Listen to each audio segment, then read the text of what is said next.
नमस्कार. माझे नाव वीरा विराज खैरे. माझ्या शाळेचे नाव रँगलर रघुनाथ पुरुषोत्तम परांजपे प्राथमिक शाळा, हुजूरपागा, लक्ष्मी रोड, पुणे 30. इयत्ता 4. तुम्हाला सगळ्यांना गोष्ट ऐकायला आवडते ना? प्रसिद्ध लेखिका क्षिप्रा शहाणे यांची मला सगळं येतं या कथेचे मी आज अभिवाचन करणार आहे. परीक्षा संपल्या. उन्हाळ्याची सुट्टी लागली. दिवसभर मुलं घरात राहिली की फार त्रास देतात. मग शिबिरात गेलेलीच बरी. एका सर्वांगीण विकास शिबिराची जाहिरात वाचून मीनलच्या आईने मीनलला त्या निवासी शिबिराला पाठवायचं ठरवलं. पण मीनल अत्यंत हट्टी आणि उतावळ्या स्वभावाची होती.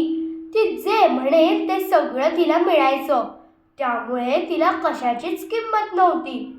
मला सगळं येतं असंच तिला वाटायचं. मला काही येत नाही हे सांगणं तिला कमीपणाचं वाटायचं.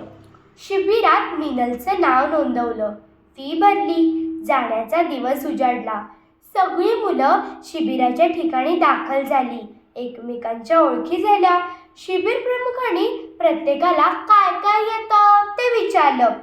प्रत्येकाने जे येतं तेवढंच सांगितलं. पण फक्त मीनल म्हणाली, मला सगळं येतं. सगळ्यांनी तिच्याकडे अगदी कौतुकानं पाहिलं. सगळ्या मुलांनी तिच्यासाठी टाळ्या पण वाजवल्या. झालं. मीनल एकदम खुश. दुसऱ्या दिवसापासून पोहण्याचं प्रशिक्षण सुरू झालं. पहिल्यांदाच पाण्यात उतरल्यामुळे मुलं घाबरत होती. काही जण गार पाण्याच्या स्पर्शानं शहारत होती. पाण्यात हातपाय मारायला शिकवलं जात होतं. आधी बारला धरून पाय मारायला सांगितलं. हळूहळू पाण्याची भीती कमी होऊ लागली तशी मुलं पाण्यात डुबण्याचा आनंद लुटू लागली. मीनल काठावरून त्यांचं शिकणं बघत होती. खरं तर तिला मुळीच पोहता येत नव्हतं.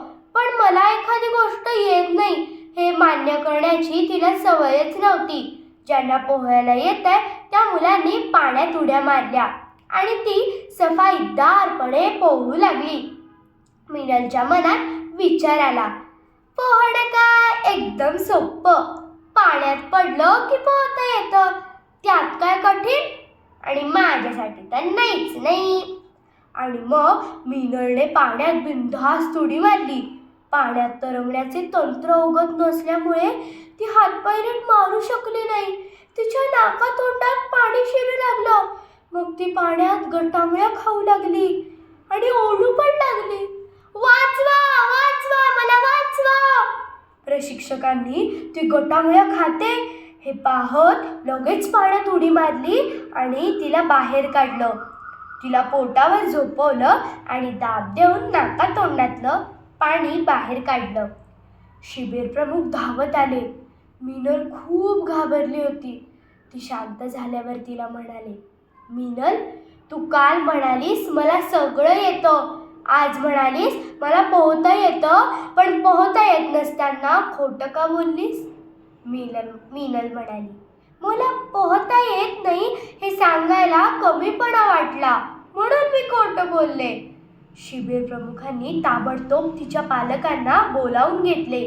तिला सर्वांनी समजावले, एखादी गोष्ट येत नसेल तर ती मान्य करावी.